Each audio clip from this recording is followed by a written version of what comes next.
కాబట్టి మనమందరము మరి ఇచ్చిన వాగ్దానాన్ని మరి మీకందరికి ఇక్కడ కనపడుతుంది వాగ్దానము. ఒక్కొక్కటిగా ఆ వాగ్దానాన్ని చదువుకుంటాం. మొట్టమొదటిగా ప్రకటన గ్రంథము 21వ అధ్యాయము ఎన్నో వచనము 5వ వచనాన్ని మనమంతా కూడా దగ్గరగా చదువుకుంటాం. 21వ అధ్యాయము 5వ వచనము సార్వత్రిక సంఘ వాగ్దానాన్ని ఒకసారి మనమంతా కూడా దగ్గరగా చదువుకుంటాము. ప్రకటన 21:5. అప్పుడు సింహాసనాసీనుడైన వాడు, ఇదిగో సమస్తము నూతనమైనవిగా చేయుచున్నానని చెప్పాను, మరియు ఈ మాటలు నమ్మకమును నిజమైనవి కనుక వ్రాయమని ఆయన నాతో చెప్తున్నాడు. రెండవది మొదటి సమూయేలు గ్రంథం 30:19. మొదటి సమూయేలు గ్రంథము 30వ అధ్యాయము 19వ వచనాన్ని అందరం కలిసి చదువుకుంటాం. మొదటి సమూయేలు గ్రంథం 30వ అధ్యాయం 19వ వచనాన్ని అందరం కలిసి చదువుకుంటాం. కుమారులేమి కుమార్తెలేమి దోపుడు సొమ్మేమి వారి విపరీతమైన దానంతటిలో కొద్దిదేమి గొప్పదేమి ఏది తప్పక దావీదు సమస్తము రక్షించెను. యోవేలు గ్రంథం 2:25. Page number 753. ఎందుకంటే కష్టపడద్దండి, పేజీ నెంబర్ కూడా చెప్పేసిన 753. 2వ అధ్యాయము 25వ వచనాన్ని అందరం కలిసి చదువుకుంటాం. మీరు కడుపార తిని తృప్తి పొంది మీ కొరకు వింత కార్యములను జరిగించిన మీ దేవుడైన యెహోవా నామమును స్తుతించుటకు నేను పంపిన మిడతలను, గొంగళి పురుగులను, అసర పురుగులను, చీడ పురుగులను అను నా మహాసైన్యము తినివేసిన సంవత్సరాల పంటను మీకు మరలా ఇద్దును.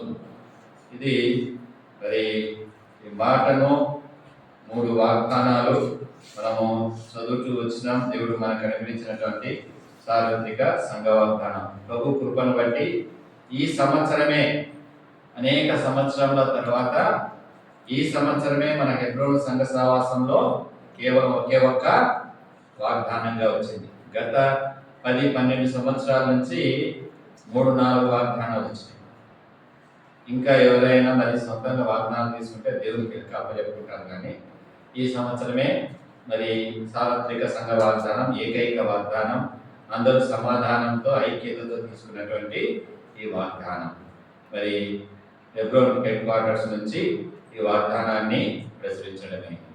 కాబట్టి గుర్తుంచుకుందాం ఈ వాగ్దానాన్ని. ఈ వాగ్దానం గురించిన పాట కూడా వచ్చేసింది ఆల్రెడీ. మీరు ఎవరైనా విని వచ్చినేమో, మరి ఆ పాట అయితే ఇప్పుడు పాడం. కానీ ఈ వాగ్దానం గురించి కొద్ది సమయం ధ్యానించబోతున్నాము. ఈ వాగ్దానం గురించి అంటే ముందు వాగ్దానం గురించి కొన్ని మాటలు తెలియజేయాలి, దానికే సమయం అయిపోతుందేమో. ప్రభు చిత్తమైతే ఈ వాగ్దానం గురించి మరి రేపు ఉదయం అనగా మరి ఉదయకాల ఆరాధన సమయంలో ఈ వాగ్దానాన్ని గురించి కూడా ధ్యానిస్తాం. ఇప్పుడు కొద్ది సమయము ఈ వాగ్దానం గురించి కొన్ని మాటలు తెలుసుకుంటాము. మరి దానిలో భాగంగా 1 కొరింథీ 11:28 కూడా చదువుకుంటాం. 1 కొరింథీ 11వ అధ్యాయం 28వ వచనం.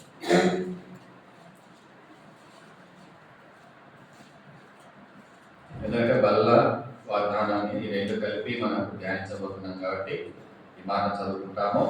1 కొరింథీ 11:28. కాబట్టి ప్రతి మనుషులు తను తాను పరీక్షించుకున్నారను అలా చేసి ఆ రొట్టెని తిని ఆ పాత్రలో ఉంది తాగను. కీర్తనలు 65:11. కీర్తనలు 65:11.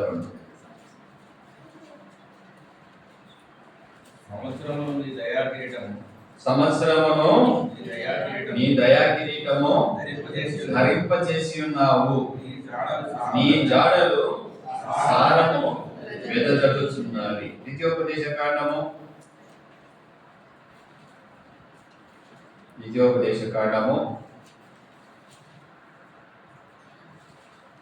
11వ అధ్యాయం 12వ వచనం అందరం కలిసి చదువుకుందాం. ద్వితీయోపదేశ కాండం 11వ అధ్యాయం 12వ వచనం. అది ఆకాశ వర్షించును రాకును, అది నీ దేవుడైన యెహోవా లక్ష్యపెట్టు దేశము. నీ దేవుడైన యెహోవా సంవత్సరాలు మొదలుకొని సంవత్సరాల వరకు ఎల్లప్పుడూ చిన్న ప్రార్థన చేసుకున్నాం. పరలోకమందున్న మా తండ్రి, పరిశుద్ధుడగు దేవా, స్తోత్రమునైనా మమ్మల్ని మిక్కిలిగా ప్రేమించి మా యొక్క జీవిత కాలంలో 2004 సంవత్సరంలో మమ్మల్ని కాచి కాపాడి భద్రపరిచి నీ సన్నిధి, నీ సహవాసానికి ఈ రాత్రికాల సమయంలో మరి వాచ్ నైట్ సర్వీస్ గురించి మమ్మల్ని నడిపించి దేవా మరి ఒప్పుకోలు ప్రార్థన చేయడం మాకు అనుగ్రహించిన భాగానికి స్తోత్రాలు, వందనాలు. మా ప్రియులు ఒప్పుకోలు ప్రార్థన చేయగలిగినారు తండ్రి. తద్వారా మా హృదయములు, మా మనస్సాక్షిని శుద్ధీకరించినారు. నూతన మనస్సు, సమ్మతి కలిగిన మనస్సు మాకు అనుగ్రహించినారు తండ్రి. ఆ యొక్క మనస్సాక్షి కలిగి ఆత్మతో సత్యముతో నిబిడముగా మీరు గత కాలంలో చేసిన మేలును బట్టి మమ్మల్ని ఏ రకంగా కాపాడుతూ వచ్చినారో, మరణం నుంచి, శత్రువు నుంచి, మా రాకపోకల్లోనూ మమ్మల్ని కాపాడి తిరిగి మాకు ఒక నిరీక్షణ ఇచ్చినారు. సజీవుల దేశంలో ఉంటామని మాకు క్షేమమును, విశ్రాంతిని కూడా అనుగ్రహిస్తూ వచ్చినారు. అందుని బట్టి కృతజ్ఞతలు చెల్లిస్తూ నిబిడముగా నిన్ను స్తుతించి ఆరాధించగలిగినాం తండ్రి. స్తోత్రాలు, వందనాలు.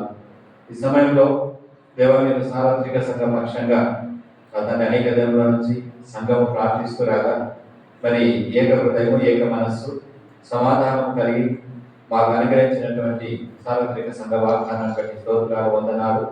ఆ వాగ్దానం యొక్క 3వ వాగ్దానాన్ని చదివినాము తండ్రి. చదివినటువంటి వాక్య భాగాలను, అదేవిధంగా మరి వాగ్దానం గురించినటువంటి ప్రాముఖ్యతను, ప్రశస్తతను నీ సన్నిధిలో నీవు ఇచ్చిన మాటలతో మేము ధ్యానించటకు నీ కృపను అనుగ్రహించమని నిలుస్తున్న నన్ను జ్ఞాపకం చేసుకోనము.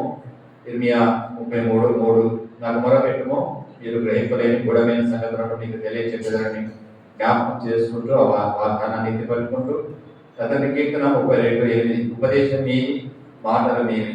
కేవలం ఇక్కడ నీ సాధనంగా నిలుస్తున్నాను తప్ప నా జ్ఞానము, నా ఘనత లేదని సంపూర్ణంగా నన్ను నీకు అప్పచెప్పుకుంటూ నన్ను మరుగుపరిచి నీ వాక్యంలో తేటపరుస్తుందకే కృతజ్ఞతలు తండ్రి.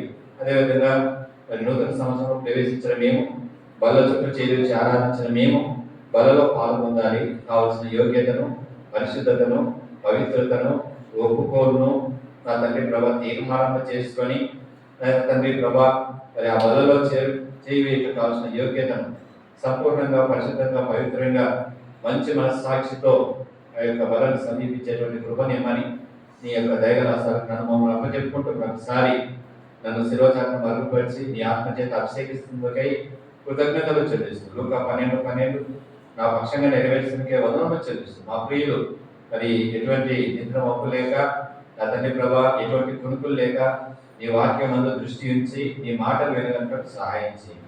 యేసు రక్షకుని నామమున కొద్ది ప్రార్థన అడుగుతున్నాను తండ్రి, ఆమేన్.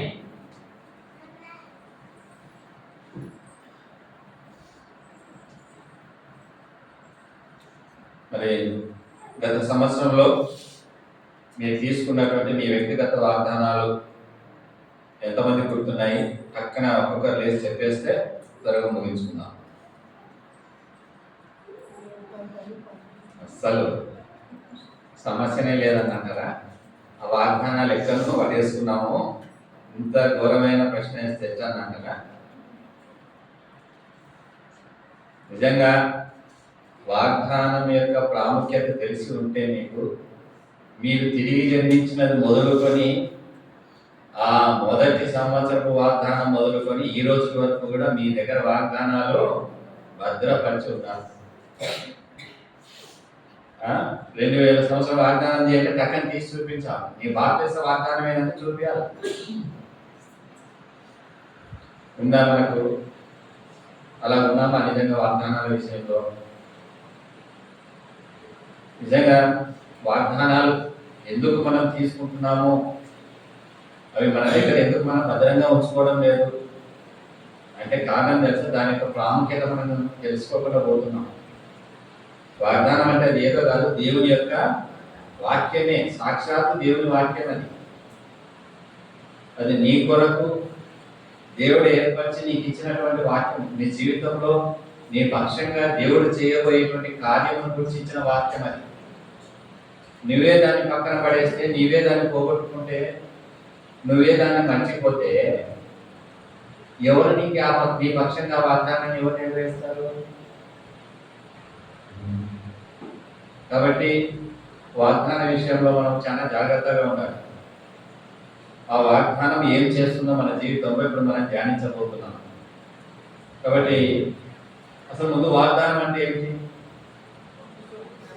ఎవరైనా ఐడియా అయింది? కొంచెం చెప్పండి, గట్టి చెప్పండి. అక్కడ చాలా చక్కని ట్రాన్స్లేషన్ చేసినారు, దేవుడికి స్తోత్రం. నేను తెలుగులో అడిగిన వాగ్దానం అంటే ఏమిటంటే, ఇంగ్లీష్లో ప్రామిస్ అంటున్నారు. ప్రామిస్ అంటే మరి వాగ్దానం అంటే కదా. I'm asking definition.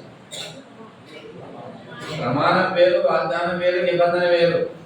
మళ్ళీ ఆ సబ్జెక్ట్ మార్చకండి.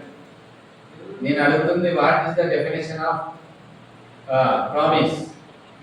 వాగ్దానం యొక్క నిర్వచనాన్ని అడుగుతున్నాను. చెప్పండి నన్ను, ఎవరు అక్కడ చెప్తున్నారు? వాగ్దానంలో రెండు మాటలు ఇమిడి ఉంటాయి. ఒకటి వాక్ ప్లస్ దానము. వాక్ ప్లస్ దానం ఏమైతుంది? వాగ్దానము. అంటే వాక్ అంటే మాట, దానం అంటే ఇచ్చుట. మాట ఇస్తున్నది ఎవరు? దేవుడు. దేవుడు ఇచ్చిన మాట. కాబట్టి వాగ్దానం అంటే మాట ఇచ్చుట అని అర్థము. అది అది నిర్వచనం. కాబట్టి మాట ఇస్తున్నది ఎవరు? దేవుడే. మరి మాట ఇచ్చి దాన్ని నెరవేర్చేది ఎవరు? దేవుడే. ఈ మాటను అంటే ఈ వాగ్దానాన్ని స్వతంత్రించుకోవడానికి, మరి ఈ వాగ్దానం స్వతంత్రించుకోవాలి, ఈ వాగ్దానం నా పట్ల నెరవేరాలంటే దీనికి శక్తి ఎవరిస్తారు? ఎవరిస్తారు? నో డౌట్ దేవుడే. వాగ్దానాన్ని ఇచ్చేది దేవుడే, వాగ్దానాన్ని నెరవేర్చేది దేవుడే, ఈ వాగ్దానాన్ని స్వతంత్రించుకోవడానికి శక్తిని ఇచ్చేవాడు కూడా దేవుడే. ఎందుకంటే ఫిబ్రవరి 11:11 చూడండి, ఒకసారి చదవండి. అంటే నేను నా సొంత మాటలు చెప్పడం లేదు, వాక్యంలో ఉన్నదే నేను చెప్తున్నాను. ఫిబ్రవరిలో రాసిన పత్రిక 11:11 ఏం చదవండి? విశ్వాసమును బట్టి వాగ్దానం చేసిన వాడు నమ్మదగిన వాడిని ఎంచుకున్నాడు. కనుక తాను వయసు గతించినదైనను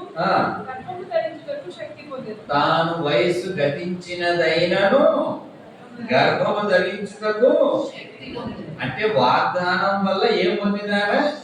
శక్తి. వాగ్దానం లేకపోతే సింపుల్, వాగ్దానం లేకపోతే శక్తి లేదు, గర్భము లేదు.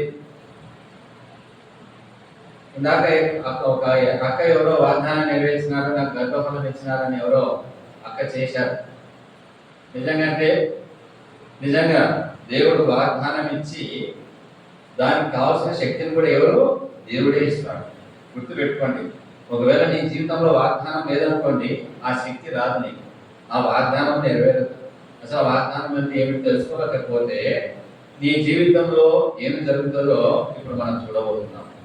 కాబట్టి వాగ్దానాలు తీసుకున్నటువంటి నీవు నీ వ్యక్తిగతం కానీ, నీ కుటుంబంగా కానీ, నీకు ఇచ్చే సంఘ వాగ్దానం కానీ, నీకు ఇచ్చిన సార్వత్రిక సంఘ వాగ్దానం కానీ, ఇవన్నీ కూడా నీ జీవితంలో ఎప్పుడూ కూడా దేవుని సన్నిధిలో జ్ఞాపకం చేసుకునేవాడిగానే ఉండాలి. ఫిబ్రవరి 6 ఒక మాట చదవండి. ఫిబ్రవరికి రాసిన పత్రిక 6వ అధ్యాయం 11వ వచనం. మీరు అర్థం చెప్తారా? మీరు ఏ మందులు? వైట్ షాప్ మందులా, పురుగు మందులా, మెడికల్ షాప్ మందులు? మందులు కాకంటే అర్థం ఏమి?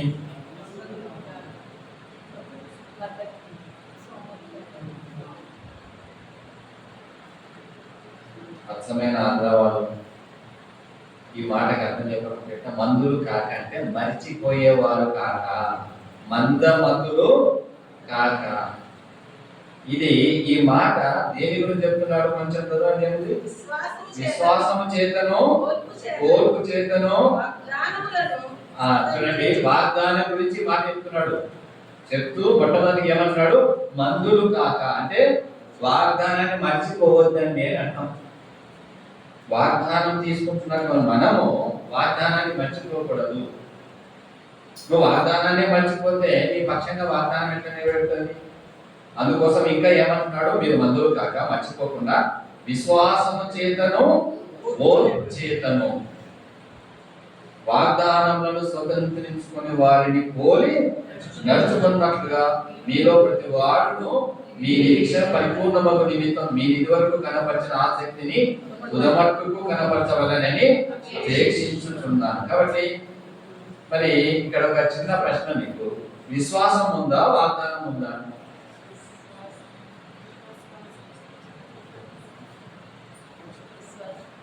అసలే నిద్ర ముప్పులో ఉంటే ఇన్ని క్వశ్చన్లు వేస్తారు అన్న. ఇప్పుడే వాగ్దానం నిర్వచనం ఏంటని క్వశ్చన్ వేసాను. మళ్ళీ ఇప్పుడే ఏదన్నా విశ్వాసం ఉందా, కోడి ఉందా, గుడ్డు ఉందా అంటే మేమేం చెప్తామన్నా? అసలు నిజం చెప్పండి, కోడి ఉందా, గుడ్డు ఉందా?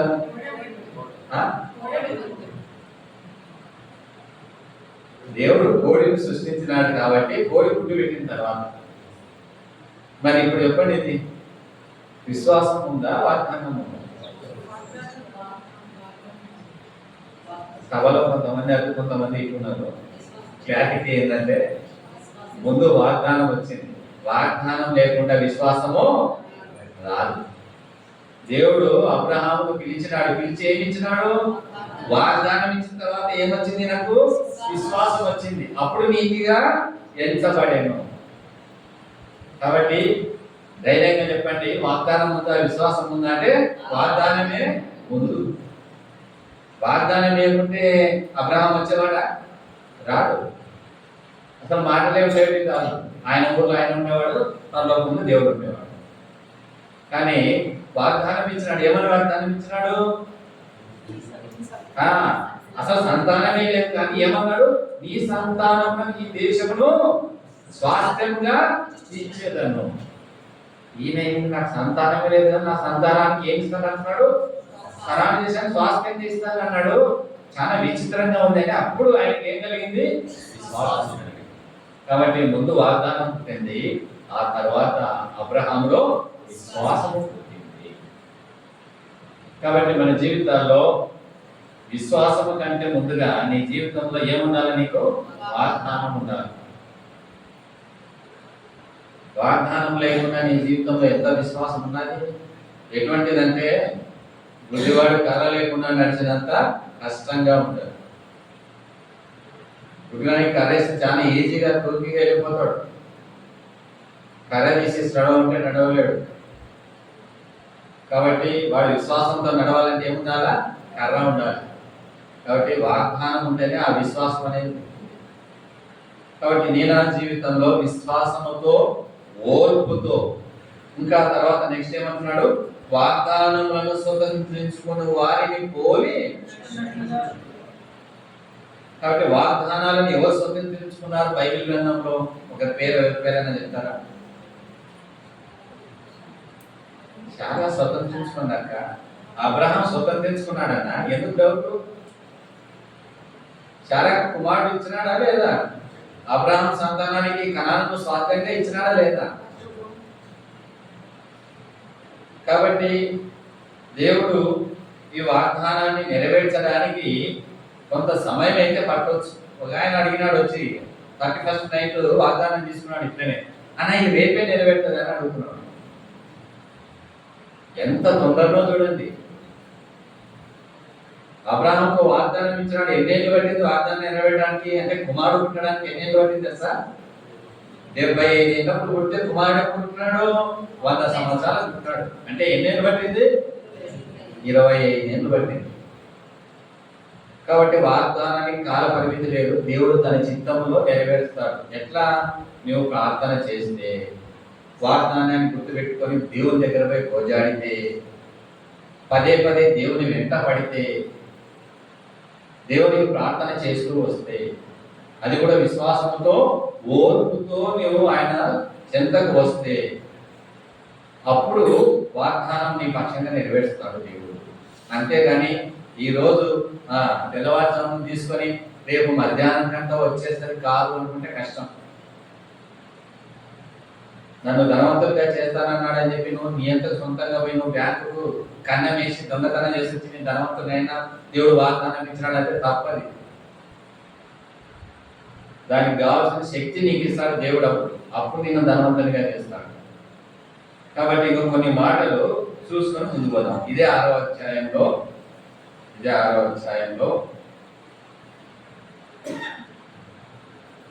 నిరీక్షణ ఉంటుంది, ఆసక్తి తుదమట్టు ఉండాలంటూ 15వ వచనం. ఆ మాట నమ్మి అతడు ఓర్పుతో సహించి ఏం పొందినాడట? వాగ్దాన ఫలము పొందెను. ఖచ్చితంగా తన కుమారుని ఇచ్చినాడు. ఆ కనాను దేశంలో ఆయనను నివసింపచేసినాడు. శారా చనిపోగానే అక్కడ స్వాస్థ్యంగా ఉంటున్నట్టు మరి ఆమెను పాతి పెట్టడానికి అక్కడనే ఏం కొన్నాడు? ఒక స్థలము గుహను కొని శారాన్ని అక్కడనే పాతి పెట్టినాడు. నాకు స్వాస్థ్యంగా ఇచ్చినాడనే విశ్వాసముతో ఆ భూమిని కొన్నాడు. అక్కడ కొని భార్య అయిన శారాను అక్కడనే పాతి పెట్టేసినాడు. కాబట్టి అటువంటి ఓర్పు ఉంది, సహనం ఉంది. ఇంకా అంటున్నాడు 17-18 వచనాల్లో, ఈ విధంగా దేవుడు తన సంకల్పం నిశ్చలమైనదని ఆ వాగ్దానములకు వారసులైన వారికి మరి నిశ్చయంగా కనపరచవాలని ఉద్దేశించిన వాడై తాను అబద్ధమాడజాలని నిశ్చలమైన 2 సంగతులను బట్టి మన ఎదుట ఉంచబడిన నిరీక్షణను చేపట్టుటకు శరణాగతులమైన మనకు ఏమంట బలమైన ధైర్యము కలుగునట్లు ప్రమాణము చేసి వాగ్దానమును దృఢపరచెను. కాబట్టి ఇంతకుముందు అడిగినప్పుడు ఎవరో ఒక అంటుంది వాగ్దానం అంటే ప్రమాణం అంటుంది. తప్పు. వాగ్దానం వేరు, ప్రమాణం వేరు. వాగ్దానం ఇచ్చినాడు, దాన్ని నెరవేరుస్తానని ప్రమాణం చేయడం ప్రమాణం. ష్యూరిటీ ఇవ్వడం ప్రమాణం. వాగ్దానం ఇచ్చినాడు, అయిపోయింది, దాన్ని ఖచ్చితంగా నెరవేరుస్తానని ప్రమాణం చేయడం అది వేరు. ప్రమాణం వేరు, వాగ్దానం వేరు. అందుకోసమే ఈ వాగ్దానం నెరవేరడానికి నీకేం ఇస్తున్నాడంట? బలమైన వాగ్దానం ఉన్న వాళ్ళకే బలము ఉంటుంది, ధైర్యం ఉంటుంది. వాగ్దానం లేకుంటే వారికి బలం ఉండదు, ధైర్యం ఉండదు. లోకంలో చాలా మంది అవిశ్వాసులు ఉన్నారు. వాళ్ళకి వాగ్దానాలంటే అవసరం లేదనుకున్నారు. ఈ మధ్యన హెబ్రోన్ సహవాసం వాళ్ళను చూసి CSI, Methodist, Baptist, Roman Catholic వాళ్ళు కూడా మంచి ప్రింట్ చేసి ఇంత పెద్ద ప్రింట్ చేసి తెచ్చుకుంటున్నారు. దాని అర్థం తెలియని ఎన్ని వాగ్దానాలు తీసుకున్నా వేస్టే. కాబట్టి ఈ వాగ్దానాలు పొందుకున్న వారికి దేవుడు బలాన్ని, ధైర్యాన్ని కూడా ఇస్తాడు. కాబట్టి మరి వాగ్దానాన్ని పొందుకున్నటువంటి ఒకరి జీవితాన్ని మనం ఈరోజు చూస్తూ ముందుకు పోదాం. ఇంకా ఈ వాగ్దాన మనలను ఏ రూపంలోకి తీసుకొని వస్తుంది? వాగ్దాన మనలను చివరికి మనల్ని ఎక్కడికి చేరుస్తుంది? చాలా ఉన్నాయి కానీ అన్ని ధ్యానించము. 2 పేతురు మొదటి అధ్యాయం. ఈ మాట అందరం చదవాలి కాబట్టి ఖచ్చితంగా చదువుతాం. 2 పేతురు రాసినటువంటి 2వ పత్రిక మొదటి అధ్యాయము 4వ వచనం. ఆ మహిమకున్న అతిశయములను బట్టి ఆయన అమూల్యములను తెలుగుబడిన వాగ్దానములను అనుగ్రహించి ఉన్నాడు.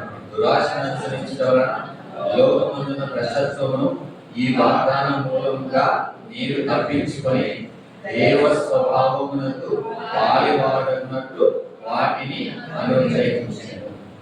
చూడండి, వాగ్దానము అన్ని చెప్పగా చివరి లైన్ ఏమంట? ఆ దురాశను అనుసరించడం వలన లోకమందున్న భ్రష్టత్వమును ఈ వాగ్దానాల మూలంగా మీరు తప్పించుకొని ఏ స్వభావము?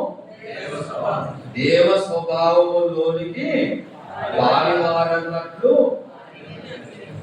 వాగ్దానం యొక్క ఫైనల్ డెస్టినేషన్ ఏంటంటే, వాగ్దానం ఎందుకు ఇస్తున్నాడంటే, వాగ్దానం ద్వారా మీరు ఏ స్వభావంలోకి రావాలన్నా దేవ స్వభావం. నాకు ఇప్పుడు లేదన్నా దైవ స్వభావం ఇట్లా చూపిస్తా అంటే కాదు. మనకి ఏ స్వభావం ఉంది? మనం ఒప్పుకుందాం. చెప్పండి, ఏ స్వభావం ఉంది? దుష్ట స్వభావం. ఇంకా మనం నరులం కాబట్టి నర స్వభావము. ఇంకా మనలో ఒకప్పుడు ఒకడు నివాసం చేసినాడు. ఎవడు? అపవాది. కాబట్టి మనలో ఇంకా ఏ స్వభావం కూడా ఉంటుంది? అపవాది స్వభావం. అంటే ఒకప్పుడు మనకు సాధారణ స్వభావం ఉంది, నర స్వభావం ఉంది, దుష్ట స్వభావం ఉంది. ఇప్పుడు ఈ వాగ్దానాల మూలంగా మనం ఏ స్వభావానికి వస్తామట? దేవ స్వభావం వచ్చిందా? ఉందా? మనకు దేవ స్వభావం వచ్చేసిందా? ఆ దేవ స్వభావము ఎలా వస్తుంది అంటే వాగ్దానం అంట ఏ స్వభావం తెస్తుందంట మనలో. కానీ మనం ఈ వాగ్దానాలు ఏం చేస్తున్నాము? ఈరోజు తీసుకుంటున్నాం, బైబిల్లో ఎక్కడో పెట్టేస్తున్నాం, లేకపోతే ఎక్కడో ఒక మూలన విసిరేస్తున్నాం, లేకుంటే బైబిల్ ఇట్లా పట్టుకొని పోతుంది, కింద పడిపోయింది, రోడ్లు ఎవరో తొక్కిపోతుంటారు. అది మన వాగ్దానాల గతి ఈరోజు. కానీ ఈ వాగ్దానం ఉంటేనే నువ్వు ఏ స్వభావంలోకి వస్తావంట? దేవ స్వభావంలోకి వస్తావు. కానీ విచిత్రంగా ఉంది కదా, ఎప్పుడు ఇలా కదా. నిజంగా దేవ స్వభావానికి వస్తారా? ఆ రకంగా వచ్చిన వాళ్ళు ఎవరైనా ఉన్నారా? అది చూసుకుందాం ఒకసారి రండి. దాని కొరకు ఒకరి జీవితాన్ని చూడబోతున్నాము. నిజంగా వాగ్దానము ఒక వ్యక్తిని దేవుని స్థానంలోని కనుక దైవ స్వభావంలోనికి, దైవ స్థానంలోనికి తీసుకొని వెళ్తుందా? ఇది నిజమా? ఎందుకంటే వాగ్దానం యొక్క ప్రాముఖ్యత తెలిస్తే అప్పుడు మీరు వాగ్దానాన్ని ఇక్కడ తీసుకొని దాన్ని భద్రపరచుకొని దాని గురించి మర్చిపోకుండా ప్రార్థన చేస్తూ దాన్ని పొందుకుంటారు. ఆ వాగ్దానం మిమ్మల్ని ఏ స్వభావంలోనికి? క్రీస్తు యేసు అనే దైవ స్వభావంలోనికి నిన్ను నడిపిస్తుంది. నువ్వు ఆయన స్వభావంలోనికి, ఆయన స్వరూపంలోనికి రాకపోతే నువ్వు ఎక్కడుంటావు? ఆయన్ని చూడలేవు. 1 యోహాను పత్రిక 3వ అధ్యాయం 3వ వచనంలో ఏముంది? ఆయనను చూచినప్పుడు మనము, చదవండి ఒకసారి. 1 యోహాను పత్రిక 3వ అధ్యాయము 3 క్షమించనగా 1 యోహాను పత్రిక 3వ అధ్యాయం 3వ వచనమేనక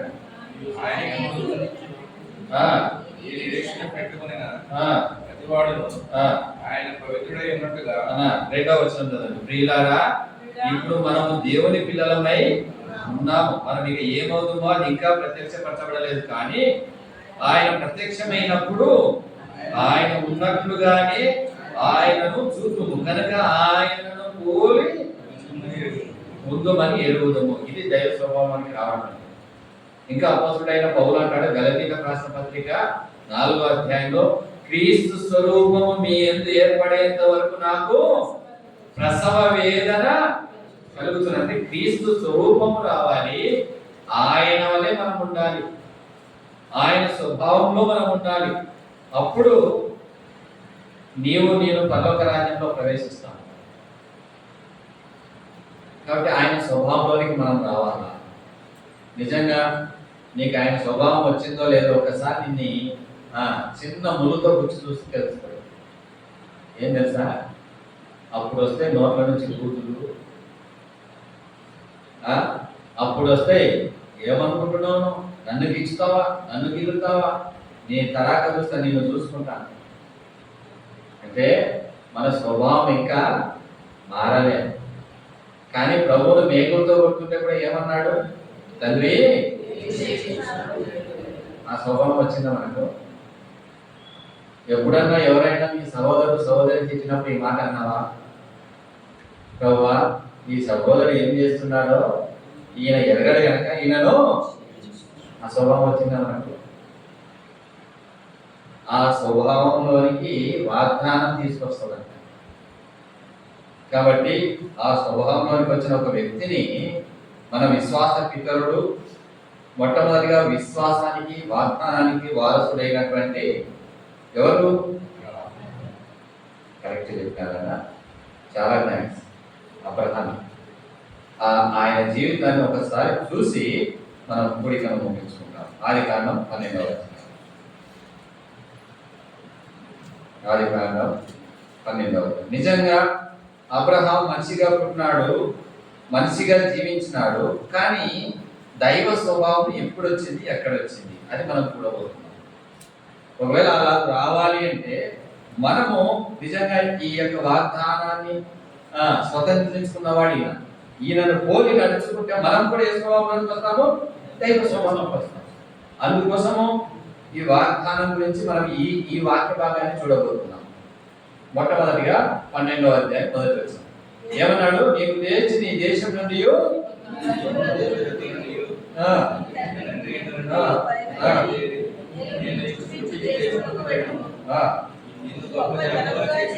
నాలుగో వచనానికి పోతాం. అబ్రహాము వెళ్ళలేను. చూడండి, దేవుడు ఏం చెప్పినాడు? నువ్వు విడిచిపెట్టి ఈ దేశాన్ని, నీ సొంత జనాన్ని వదిలిపెట్టి నువ్వు వెళ్ళు అన్నాడు 1వ వచనంలో. 4వ వచనంలో ఏమైపోయింది? వెంటనే యెహోవా అతనితో చెప్పిన ప్రకారం అబ్రహాము ఈ రోజు రాత్రి కలలోకి వచ్చి తెల్లవారుజామున స్ఫుర్ణ సంవత్సరాల అన్న స్ఫుర్ణాన్ని వదిలిపెట్టి బీహార్లో ఒక స్థలంలో సువార్త చెప్పాలి, ఉన్న పాటన వెళ్ళిపో అంటే వెళ్ళిపోతావా? ఏం మాట్లాడుతున్నావు దేవుడు?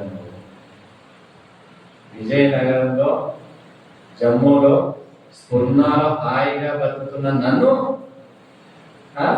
భాష తెలియదు, ప్రాంతం తెలియదు, అక్కడికి పోమంటావా? నువ్వు కూడా దేవా, నువ్వు కాదు మాట్లాడేది, ఎవరో సైతాన్ని మాట్లాడుతున్నామనుకున్నాను. పోతాం, అంత ఈజీగా పోతాం. కానీ అబ్రహాము ఆయనను దర్శించినప్పుడు, అబ్రహాం ఎక్కడున్నాడు తెలుసా? దాదాపు కొన్ని 100 కిలోమీటర్ల దూరంలో ఉన్నాడు.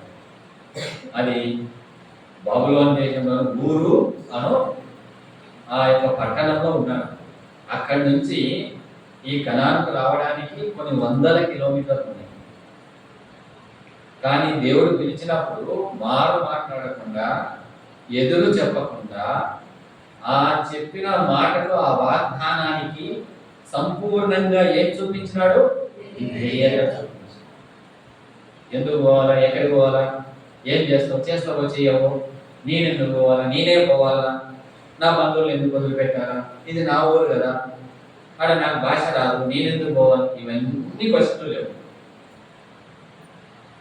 బీహార్ పో, సువార్త చెప్పండి, పోవాలంటే అటువంటి విధేయత మనకుందా? అబ్రహాం జీవితంలో వాగ్దానము పొందుకున్న వెంటనే అబ్రహాంకు దేవుని పట్ల ఏముందంట? విధేయత. చెప్పిన వెంటనే చేయడం అనేది చేసినాడు. ఇది వాగ్దానం పొందుకున్నటువంటి మనము కూడా దేవుడు ఏదైనా చెప్పమంటే వెంటనే ఏం చేయాలి? దాన్ని చెయ్యాలి. దాన్నే విధేయత అంటారు. రెండవదిగా ఆయన చేసిన పని ఏమిటి? 7వ వచనం త్వరగా చదివితే త్వరగా యెహోవా అబ్రహామునకు ప్రత్యక్షమై నీ సంతానానికి ఈ దేశం ఇచ్చేదని చెప్పగా అతడు తనకు ప్రత్యక్షమైన యెహోవాకు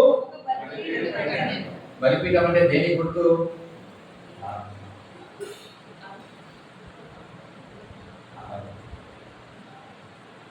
ఎవరెక్కడ కొంచెం చెప్తున్నారు, గట్టి చెప్పండి. ఆరాధనకు గుర్తు. కరెక్ట్. బలిపీఠం అనేది ఆరాధనకు గుర్తు. ఎందుకంటే ఆ రోజుల్లో ఆరాధించడం అంటే ఆత్మతో సత్యంతో చేసే ఆరాధన లేదు. అప్పటికి పాత నిబంధన లేదు, కొత్త నిబంధన లేదు. దేవుడిని ఆరాధించడం అంటే ఏమిటి తెలుసా? అప్పుడు దేవునికి ఇష్టమైనవి, శ్రేష్టమైనవి బలిపీఠం కట్టి దాని మీద ఏం చేయాలి? బలి అర్పించాలి. అదే ఆరాధన. అంటే దేవునికి ఇష్టమైనవి ఇవ్వడమే ఆరాధన. ఆ రోజు దేవుడు బలిని కోరుతున్నాడు. ఈ రోజు నీ నుంచి ఏం కోరుతున్నాడు? ఆత్మతో సత్యముతో కూడిన ఆరాధన. ఇక బలి అంటారా? యేసుక్రీస్తుని గొర్రెపిల్ల మన కొరకు బలి అయిపోయినాడు. ఇక మనకు బలి లేదు. కానీ ఇప్పుడు ఏముంది? ఆరాధన మాత్రమే ఉంది. ఆ బలిని, గొర్రెపిల్ల బలిని జ్ఞాపకం చేసుకుంటూ, క్రీస్తు యేసు బలిని జ్ఞాపకం చేసుకుంటూ దేవునికి అర్పణ అర్పిస్తాం. అది ఆరాధన. ఆనాడు ఆరాధన ఏంటంటే బలిపీఠం కట్టి బలిని అర్పించడమే ఆరాధన. కాబట్టి దేవునికి విధేయత చూపినటువంటి అబ్రహాము జీవితంలో రెండవ మెట్టు ఏంటంటే ఆరాధన. నీ జీవితంలో వాగ్దానం నెరవేరాలంటే విధేయత చూపించాలి. రెండవదిగా నీవేం చేయాలి? ఆరాధించాలి. ఆరాధన ఉండాలి నీ జీవితంలో. తర్వాత 8వ వచనం, అక్కడి నుండి అతడు బయలుదేరి బేతేలుకు తూర్పు దిక్కున కొండకు చేరి. చూడండి, బేతేల్ అంటే బేతేల్లో రెండు మాటలు ఉన్నాయి. బేత్ ప్లస్ ఏల్. బేత్ అనగా నివాసం, ఏల్ అనగా దేవుడు, దేవుని నివాసం, దేవుని ఇల్లు, దేవుని మందిరము. అంటే అబ్రహాము దేవునికి విధేయత చూపినాడు, రెండవదిగా దేవునికి ఆరాధన చేసినాడు, మూడవదిగా దేవుని మందిరం యొక్క, దేవుని నివాసం యొక్క, దేవుని ఇంటి యొక్క అనుభవంలోనికి వచ్చినాడు. బేతేలుగా దేవుని యొక్క సహవాసము, దేవుని యొక్క మందిరము, దేవుని యొక్క నివాసం యొక్క అనుభవంలోకి వచ్చినాడు. నీవు కూడా నీ జీవితంలో వాగ్దానం స్వతంత్రించుకోవాలి, వాగ్దానం ప్రకారం నువ్వు దైవ స్వభావంలోకి రావాలి అంటే ఈ మొదటి 3 మెట్లు నీ జీవితంలో ఉండాలి. దేవునికి సంపూర్ణ విధేయత చూపించాలి, దేవునికి ఆరాధన ఆరంభించాలి, మూడవదిగా దేవుని మందిరపు అనుభవంలోనికి, దేవుని మందిర ఆవరణములలో నీవు నివసించాలి. ఇంకా చూడండి 8వ వచనము చివరికి వచ్చేసరికి ఏమైంది? యెహోవా బలిపీఠమును కట్టి యెహోవా నామమున. ఇది ఎన్నో మెట్టు? 4వది. విధేయత, ఆరాధన, దేవుని మందిర అనుభవము, ఇప్పుడు ప్రార్థన అనుభవం. కొంతమంది బలిపీఠాలు రకరకాలని, మొదటి బలిపీఠాన్ని ఆరాధన బలిపీఠం అని, రెండవ బలిపీఠాన్ని ప్రార్థన బలిపీఠం అని చెప్తున్నారు. అటువంటి వివరణ బైబిల్లో ఎక్కడ లేదు. జాగ్రత్త. బలిపీఠం అంటే ఒకటే, ఆరాధన అంతే. బలి ఇచ్చిన తర్వాత ప్రార్థన మొదలవుతుంది. యాజకుడు మొట్టమొదటిగా ఏమిస్తాడు? బలిచ్చి తర్వాత వారి పాపక్షమాపణ కొరకు ఏం చేస్తాడు? యాజకుడు ప్రార్థన చేస్తాడు. కాబట్టి బలిపీఠం ముందుగా ఆరాధన, తర్వాత ఆ యొక్క ప్రార్థనను గురించి జ్ఞాపకం చేస్తుంది. అంటే ఆ వాగ్దానాన్ని స్వతంత్రించుకున్నటువంటి అబ్రహాము జీవితంలో 4వ మెట్టు ప్రార్థన. నీవు ఎక్కడికి వెళ్ళినప్పటికీ విశ్వాసిగా నీ జీవితంలో వాగ్దానం నెరవేరాలంటే దేవునికి విధేయత చూపించాలి, ఆరాధన ఉండాలి, దేవుని మందిర సహవాసం ఉండాలి, ప్రార్థన ఉండాలి. 5వదిగా ఇక్కడ 10వ వచనంలో ఈ 4 అంతరంలోకి వచ్చినటువంటి అబ్రహాము జీవితంలోని దేవుడు ఏం తీసుకొచ్చినాడంటే, అప్పుడు ఆ దేశంలో కరువు వచ్చెను, ఆ దేశంలో కరువు భారంగా ఉన్నందున అబ్రహాం ఎక్కడికి వెళ్ళాడట? చూడండి ఇక్కడ వ్రాయబడినటువంటి మాటలు అంటే ఇక్కడ రాయబడలేదంటే ఇక్కడ లేవని అర్థం. నిజంగా కరువు వస్తే అబ్రహాం ఎక్కడికి పోవాలా? ఎక్కడికి పోవాలట? వాళ్ళ ఊరికి వెళ్ళాలా? ఇంతవరకు దేవుని ఆరాధన చేసినాడు, దేవుని ప్రార్థన చేసినాడు, దేవుని మందిర అనుభవంలో ఉన్నాడు, దేవునికి విధేయత చూపించినాడు. కరువు వచ్చినప్పుడు కూడా ఎవరి దగ్గర పోవాలి? దేవుని దగ్గరికే పోవాలి. ఈ చిన్న లాజిక్ మిస్ అయిపోయి అబ్రహాం ఎక్కడికి పోయినాడు? ఐగుప్తు అంటే దేనికి సాదృశ్యము? లోకము, పాపము, శాపము, వేదన, ఇనుప కొలిమి. ఐగుప్తు అంటే మీకు అర్థం తెలుసా? ఐగుప్తు అని దేన్ని అంటారంటే, నైలు నది ఇట్లా 2గా చీలి ఉంటుంది, ఈ భూభాగాన్ని ఐగుప్తు అంటారు. అంటే రెండింటి నడుమన చిక్కబడినది అని అర్థం. అందుకోసం ఐగుప్తులో నుంచి ఎవడు బయటికి రాలేదంటే లోపలికి పోతే. ఎందుకు తెలుసా? ఇటు పోయిన నది, ముందు పోయిన నది. వాడు వచ్చిన స్థానం నుంచి మళ్ళీ ఎనికి వస్తేనే తప్ప వాడు రాలేదు. అంటే లోపలికి పోతే ఏమైపోతున్నాడు? వీడు ఇరుక్కుపోతున్నాడు. ఐగుప్తు అంటే ఏం తెలుసా? నిన్ను ఇరికించేది. అందుకోసమే ఆనాడు ఇశ్రాయేలీయులను బయటికి తీసుకురావడానికి దేవుడు ఎవరిని ఏర్పరచుకున్నాడు? మోషేని ఏర్పరచుకొని ఐగుప్తుకు పంపి బయటికి తీసుకొచ్చినాడు. ఐగుప్తులో నుంచి బయటికి రావడం అంటే అంత ఈజీ కాదు. కాబట్టి అటువంటి ప్రాంతంలోనికి ఎవరు పోయినారో? అబ్రహాం పోయినాడు. అబ్రహాంకి ఎందుకు కరువు తీసుకొచ్చినాడు దేవుడు అంటే, చిన్న పరీక్ష పెడతాము, కరువు వస్తే అబ్రహాం ఏం చేస్తాడు అని. ఏం చేసినాడు? దేవుని దగ్గరికి రాకుండా డైరెక్ట్ ఐగుప్తులోకి పోయినాడు. కాబట్టి మనం వాగ్దానం పొందుకున్న మనము, వాగ్దానం ఇచ్చిన దేవుడు నీ జీవితంలో నేను కరువుతో చంపేస్తాడా? నీకు సంతానం ఇస్తానన్న దేవుడు సంతానం కూడా చంపేస్తాడా? కానీ అబ్రహాము నిజంగా ఈ విషయంలో దేవుని దగ్గర విచారణ చేయకుండా ఐగుప్తు పోయినాడు. ఐగుప్తుకు పోగానే అబ్రహాం జీవితం ఏ మొదలైనది తెలుసా? 12వ వచనం. ఐగుప్తీయులు నిన్ను చూసి ఈమె అతని భార్య అని చెప్పి నన్ను చంపి నిన్ను బ్రతకనించెదరు. నీ వల్ల నాకు మేలు కలుగునట్లు నిన్ను బట్టి నేను బ్రతుకున్నట్లు నీవు నా సహోదరుడు అని దయచేసి. ఏం మొదలైంది తెలుసా? ఆయన జీవితంలో అబద్ధమే మొదలైందే. ఇంకా ఏం మొదలైంది తెలుసా? అబద్ధాన్ని చెప్పిస్తున్నాడు కూడా. అబద్ధం ఏదో మొదలైంది బాగానే, అంతవరకు ఆగిపోతే బాగుంది. శారాతో కూడా ఏం చెప్పిస్తున్నాడు? అబద్ధాన్ని చెప్పిస్తున్నాడు. కాబట్టి మనం ఐగుప్తు ఆశలు ఎటువంటివి అంటే మోసకరమైనవి. ఐగుప్తులో అబద్ధం ఉంటుంది, ఐగుప్తులో శాపం ఉంటుంది, ఐగుప్తులో పాపం ఉంది, ఐగుప్తులో వేదన ఉంటుంది. ఐగుప్తు నిన్ను ఇరిపించుకొని బయటికి రానివ్వదు. అటువంటి ఐగుప్తులోనికి మనం పోకూడదు. కానీ అబ్రహాం వెళ్ళి అక్కడ చిక్కుపడిపోయినాడు. ఇప్పుడు బయటికి రాలేని పరిస్థితి. అందుకోసమే దేవుడు 17వ వచనంలో, అయితే యెహోవా అబ్రహాం భార్య అయిన సారాయిని బట్టి ఫరోను అతని ఇంటి వారిని ఏం చేస్తున్నాడట? దేవుడు కలుగ చేసుకున్నాడు. నేను వాగ్దానం ఇచ్చినా కదా, ఐగుప్తులు ఇరుక్కోపోతే ఎట్లయినా, వాగ్దానం ఇచ్చిన నా దాసుడైన అబ్రహాం ఐగుప్తులు ఇరుక్కోపోతే ఎట్లా? అందుకోసం డైరెక్ట్ ఐగుప్తు రాజైన ఫరోను డైరెక్ట్ ఢీకొట్టినాడు దేవుడు.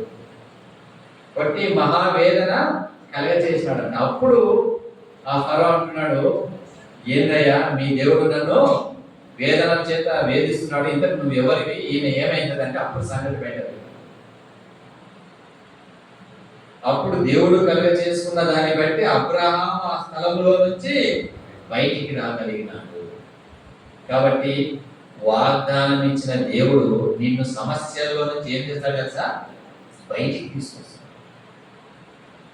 ఆ వాగ్దానం నీ పక్షంగా నెరవేర్చడానికి శత్రువుతో దేవుడే యుద్ధం చేస్తాడు, శత్రువును దేవుడే గర్తిస్తాడు. కాబట్టి వాగ్దానంకు ఇంత శక్తి ఉంది, గుర్తుపెట్టుకోండి. వాగ్దానం నీ పక్షంగా నెరవేర్చబడాలి అంటే దేవుడే దాని పక్షంగా పనిచేస్తాడు. అడ్డు వచ్చే ప్రతి దాన్ని తొలగిస్తాడు. అది వాగ్దానం పొందుకునే వారికి పక్షంగా దేవుడు ఆ శక్తిని ఇస్తాడు. కాబట్టి ఇప్పుడు దీని నుంచి బయటపడినాడు అబ్రహాం. 13వ వచనం ముందు త్వరగా వెళ్దాం. 13వ అధ్యాయము 4వ వచనం. మొదట బలిపీఠమును కట్టి ఉన్న చోట చేరెను. అక్కడ అబ్రహాము యెహోవా నామమున ప్రార్థన చేసెను. ఇప్పుడు మళ్ళీ దేవుడు పరీక్షించిన తర్వాత అబ్రహాము సమకూర్చినాడు. ఇప్పుడు అబ్రహాం బుద్ధి వచ్చింది. మళ్ళీ వెంటనే ఏం చేసినాడంట? ఇక్కడ 3వ వచనం చూస్తే, అతడు ప్రయాణం చేస్తూ దక్షిణ నుండి బేతేలుకు అనగా బేతేలుకు ఆయనకి మధ్య తన గుడారము మొదట ఉండిన మళ్ళీ తిరిగి వచ్చినాడు, సమకూర్చినాడు దేవుడు. కానీ నీవు కూడా ఎప్పుడైనా దారి తప్పిపోతే, పడిపోతే నీ జీవితంలో దేవుడు నిన్ను తిరిగి ఏం చేస్తాడు? సమకూరుస్తాడు. ఎప్పుడు?